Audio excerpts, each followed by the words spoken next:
Power TV channel ಹಾಗೂ digital ನಲ್ಲಿ ಜಾಹೀರಾತು ನೀಡಲು ಕೂಡಲೇ ಈ ನಂಬರ್ಗೆ ಸಂಪರ್ಕಿಸಿ. ಇನ್ನು ರಾಜಕೀಯಕ್ಕೆ ಬರೋದ್ರ ಬಗ್ಗೆ ನನಗೆ ಗೊತ್ತಿಲ್ಲ ಅಂತ ನಟ ಸುದೀಪ್ ಮಾತನಾಡಿದ್ದಾರೆ. ಕೆಲವೊಮ್ಮೆ ಏನಾದ್ರೂ ನೋಡಿದಾಗ ಬರ್ಬೇಕಪ್ಪ ರಾಜಕೀಯಕ್ಕೆ ಅಂತ ಅನ್ಸುತ್ತೆ, ಆದ್ರೆ ಬರ್ತೀನೋ ಬರಲ್ವೋ ಮುಂದೆ ಅದ್ ನನಗೆ ಗೊತ್ತಿಲ್ಲ ಅಂತ ಸುದೀಪ್ ಪ್ರತಿಕ್ರಿಯೆ ಕೊಟ್ಟಿದ್ದಾರೆ. ಸದ್ಯಕ್ಕಂತೂ ಅದ್ರ ಬಗ್ಗೆ ನನಗೆ ಗೊತ್ತಿಲ್ಲ, ಕೆಲವೊಂದು ವಿಚಾರಗಳನ್ನ ನೋಡಿದಾಗ ರಾಜಕೀಯಕ್ಕೆ ಬರಬೇಕು ಅಂತ ಅನ್ಸುತ್ತೆ.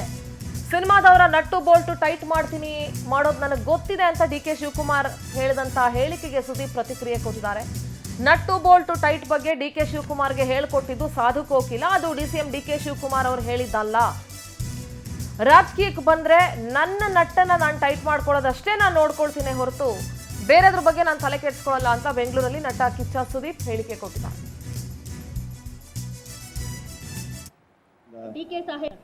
ಇವಾಗ ನೀವು ಹೇಳಿದ್ರಲ್ಲ ಹೋದವರೆಲ್ಲ ಚೇಂಜ್ ಆಗ್ತಾರಂತ, ಚೇಂಜ್ ಆಗ್ತಿದ್ದಂಗೆ ನಾನು ಟೈಟ್ ಮಾಡ್ಕೋತೀನಿ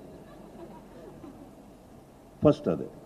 ಅದು ಬಿಟ್ಟು ಇನ್ನೊಂದು ನೀವು ಏನು ಹಿಂಟ್ ಕೊಡ್ತಾ ಇದ್ದೀರಿ ಅವಾಗಿಂದ ಡಿ ಕೆ ಸಾಹೇಬ್ರ ಬಗ್ಗೆ, ಹೌದೌದು ಅವ್ರ ಬಗ್ಗೆ ಹೇಳಿದ್ದು ನೀವು ನಟ್ಟು ಬೋಲ್ಟು ಅಂತ ಹೇಳಿದ್ರಿ. ಇನ್ಯಾರು ಹೇಳಿದ್ರು?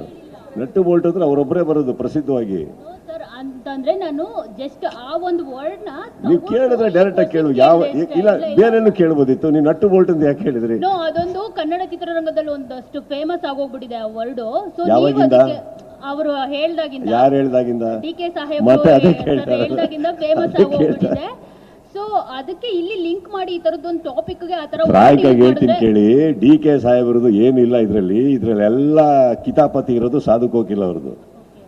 ಓಕೆ, ಸಾಧು ಕೋಕಿಲ ಅವರು ಆಮೇಲೆ ಕೂತ್ಕೊಂಡು ಹೇಳ್ತಾರೆ ಎಲ್ಲಾರನ್ನು ಕರೆದ್ರೆ ನಾನು ಹೆಂಗ್ ಮೇಂಟೈನ್ ಮಾಡಲಿ, ಯಾರನ್ನ ಸೆಕ್ಯೂರಿಟಿ ಕೊಡ್ಲಿ ಅಂತ. ಇದನ್ನ ಹೋಗಿ ಅವ್ರಿಗೆ ಹೇಳ್ಬೇಕು ತಾನೆ ಫಸ್ಟೇ.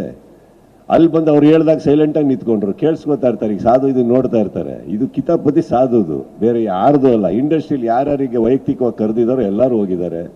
ಕರೆಯೋಕ್ಕಾಗದೇ ಇರೋರು ಯಾರಿಗೆ ಬರ್ತಾರೆ? ಬರೋಕ್ಕಾಗಿಲ್ಲ ಕೆಲವ್ರಿಗೆ. ಇನ್ನು ಕೆಲವರು ದೊಡ್ಡ ದೊಡ್ಡ ಲೈನ್ಗಳು ಹೇಳಿದ್ರು, ಪರವಾಗಿಲ್ಲ, ಅದೇನು ತಪ್ಪೇನಿಲ್ಲ. ಫಸ್ಟ್ ತಿಳ್ಕೊಳ್ಬೇಕು ಅಷ್ಟೇ. ಪಾಪ ಸಾಧುದು ತಪ್ಪೇನಿಲ್ಲ, ಅವ್ರು ಇರೋದೇ ಹಂಗಲ್ವಾ, ತಮಾಷೆ ಮಾಡ್ಕೊಂಡಿರ್ತಾರೆ.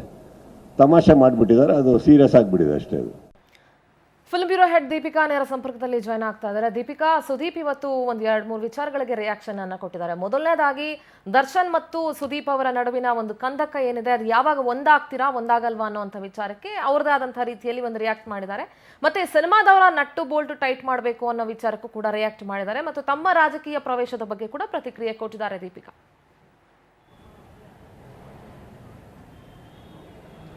ಸಿಂಧೂರ, ನಾವು ಗಮನಿಸ್ಬೋದು ಇವತ್ತು ಅಂದರೆ ಸೆಪ್ಟೆಂಬರ್ 2 ನಟ ಸುದೀಪ್ ಅವರ 49ನೇ ವರ್ಷದ ಹುಟ್ಟುಹಬ್ಬ. ಈ ಸಂದರ್ಭ ಅಂದರೆ ಅಮ್ಮನಿಲ್ಲದ ಕಾರಣಕ್ಕಾಗಿ ಅವರು ಸರಳವಾಗಿ ಹುಟ್ಟುಹಬ್ಬವನ್ನು ಆಚರಣೆ ಮಾಡ್ತಿದ್ದಾರೆ. ಇವತ್ತು ನಂದಿ ಲಿಂಕ್ಸಲ್ಲಿ ರಾತ್ರಿ 9ರಿಂದ 12 ಗಂಟೆಯ ತನಕ ಅಭಿಮಾನಿಗಳಿಗೋಸ್ಕರ ಬರ್ಡೇ ಸೆಲೆಬ್ರೇಷನನ್ನು ಇಟ್ಕೊಂಡಿದ್ದಾರೆ. ಸುದೀಪ್ ಅವರು ಕೂಡ ಈ ಒಂದು ಬರ್ತ್ಡೇ ಸೆಲೆಬ್ರೇಷನಲ್ಲಿ ಅಭಿಮಾನಿಗಳ ಜೊತೆ ಇರ್ತಾರೆ. ಇನ್ನು ಮಾಧ್ಯಮದವರ ಜೊತೆ ಒಂದಿಷ್ಟು ಮಾತುಗಳನ್ನು ಆಡಿದಂಥ ಸುದೀಪ್ ಅವರು ನಟ್ಟು ಬೋಲ್ಟು ವಿಚಾರದ ಬಗ್ಗೆ ಮಾತಾಡಿದ್ದಾರೆ. ಮೊದಲನೇದಾಗಿ ರಾಜಕೀಯಕ್ಕೆ ಬರ್ತೀರಾ ಅನ್ನುವ ಪ್ರಶ್ನೆಗೆ ಗೊತ್ತಿಲ್ಲ ಅನ್ನುವ ಮೂಲಕ ಒಂದು ಉತ್ತರವನ್ನು ನೀಡಿದ್ದಾರೆ. ಬಂದರೂ ಬರಬಹುದು, ಇಲ್ಲ ಅಂದರೆ ಇಲ್ಲ. ಕೆಲವೊಂದು ವಿಚಾರಗಳನ್ನು ಗಮನಿಸಿದಾಗ ನನಗೆ ರಾಜಕೀಯಕ್ಕೆ ಬರಬೇಕಾಗುತ್ತೆ ಅಂತ ಅನಿಸುತ್ತೆ ಅನ್ನುವ ಮಾತನ್ನು ಕೂಡ ತಿಳಿಸಿರುವಂಥದ್ದು. ಇದರ ಜೊತೆಗೆ ನಟ್ಟು ಬೋಲ್ಟು ವಿಚಾರವಾಗಿ ಡಿ ಕೆ ಶಿವಕುಮಾರ್ ಅವರ ಹೇಳಿಕೆ ಏನಿತ್ತು ಅದಕ್ಕೆ ಅವ್ರದ್ದೇನೂ ತಪ್ಪಿಲ್ಲ, ಇದೆಲ್ಲ ಸಾಧು ಕೋಕಿಲ್ ಅವರದೇ ಮಾತು. ಸೊ ಸಾಧು ಕೋಕಿಲ್ ಅವರ ಒಂದು ಮಾತಿನಿಂದಾಗಿ ಈ ರೀತಿಯೆಲ್ಲ ಮಾತುಗಳು ಬಂದಿದೆ ಅನ್ನುವಂಥ ಮಾತನ್ನು ಸುದೀಪ್ ಅವರು ತಿಳಿಸಿದ್ದಾರೆ. ಇನ್ನು ನಾನು ರಾಜಕೀಯಕ್ಕೆ ಬಂದಿದ್ದೆ ಆದಲ್ಲಿ ನನ್ನನ್ನು ನಾನು ಬದಲಾಯಿಸಿಲ್ಲ, ನನ್ನ ನಟ್ಟು ಬೋಲ್ಟನ್ನು ಟೈಟ್ ಮಾಡ್ತೀನಿ ಅನ್ನೋ ಮಾತನ್ನು ಸುದೀಪ್ ಅವರೇ ಹೇಳ್ಕೊಂಡಿದ್ದಾರೆ. ತದನಂತರದಲ್ಲಿ ದರ್ಶನ್ ಮತ್ತು ಸುದೀಪ್ ಅವರ ಒಂದು ಬಾಂಧವ್ಯ ಏನಿತ್ತು, ದಚ್ಚು ಕಿಚ್ಚ ಅವರ ಒಂದು ಗೆಳೆತನ ಏನಿತ್ತು ಅದು ಮುರಿದು ಬಿದ್ದಿರೋದು ಎಲ್ರಿಗೂ ಗೊತ್ತಿದೆ. ಸೊ ಈ ವಿಚಾರವಾಗಿ ಕೇಳಿದಂಥ ಪ್ರಶ್ನೆಗೆ ನಾನು ಮತ್ತು ಅವರು ಸೂರ್ಯ ಚಂದ್ರನಿದ್ದಂಗೆ, ಸೊ ಸೂರ್ಯ ಎಲ್ಲಿರಬೇಕು ಅಲ್ಲೇ ಇರಬೇಕು, ಚಂದ್ರ ಎಲ್ಲಿರಬೇಕು ಅಲ್ಲೇ ಇರಬೇಕು ಅನ್ನೋ ಒಂದು ಮಾತನ್ನು ಕೂಡ ತಿಳಿಸಿದ್ದಾರೆ. ಇನ್ನು ನಾವಿಬ್ಬರು ಯಾಕೆ ದೂರ ಆಗಿದ್ದೀವಿ ಅನ್ನೋದು ನಮಗೆ ಗೊತ್ತಿದೆ. ಸೊ ನಮ್ಮಿಬ್ಬರನ್ನು ದೂರ ಮಾಡಿದ ನಂತರ ಕೆಲವೊಬ್ಬರು ಖುಷಿಯಾಗಿದ್ದಾರೆ, ಖುಷಿಯಾಗಿರಲಿ ಅನ್ನೋ ಒಂದು ಮಾತನ್ನು ಅವರು ಹೇಳಿದರು.